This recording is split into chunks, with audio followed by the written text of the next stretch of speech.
As long as there are humans on this planet, medicine will always be in demand. This demand has been traditionally met by doctors and nurses, but due to the changing landscape of medicine, new professions have been developed, amongst which the physician associate. There is only one reason: the shortage of doctors. This was no different for Taiwan, when PA-like clinicians came onto the scene around the 1980s to help tackle this issue, which became particularly acute following the development of their NHS equivalent in 1995. Which makes sense. Any resource or service heavily subsidized tends to be used more frequently than it would otherwise be if that same resource was allocated by price. These PAs were trained internally by the different hospitals. There was no formal pathway for them, and they were called all sorts: physician assistants, nurse practitioners. Their training was heavily inspired by the United States, and as such they did what we do currently, the whole shebang. However, unlike the USA that used military men, they used experienced nurses to practice as physician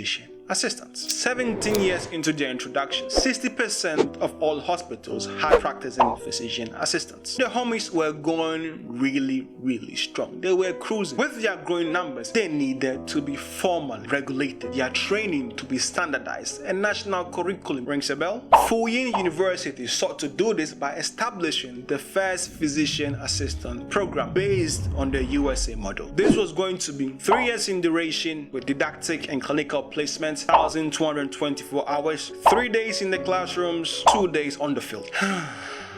This program only saw the light of day for 2 years. It was stopped in its tracks. Not a single cohort was produced, not because of any failure by the program, but following a move by the government to deny the program accreditation in 2004. Things got messier. An amendment was made in the Medical Care Act, the laws that govern who can and who cannot practice medicine in Taiwan. Medical care institutions shall not establish clinical assistants to conduct medical practice, practically forbidding the very existence of physician assistants. 24 years of practicing was wiped clean with a single legislation. The profession was gone, and practicing of medicine within that capacity became an illegal activity that came with consequences for the institution that hired these individuals. You could be fined, suspended, or your medical license could be revoked. They had not conjured up doctors from nowhere. The shortage was still there. However, the powers that be no longer deemed physician assistants as a potential solution to this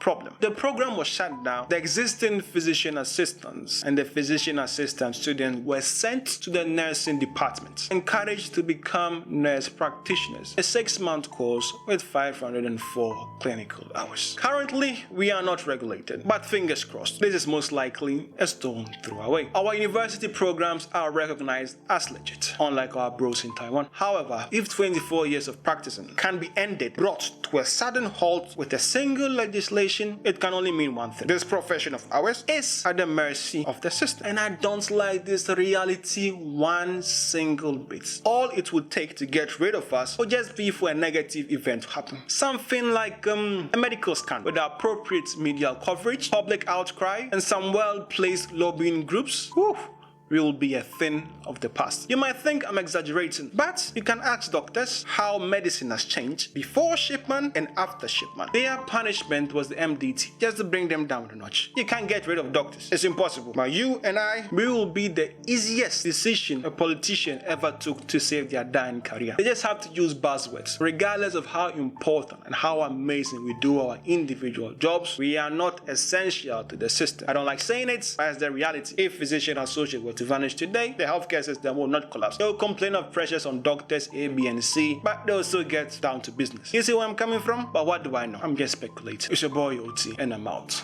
Salute!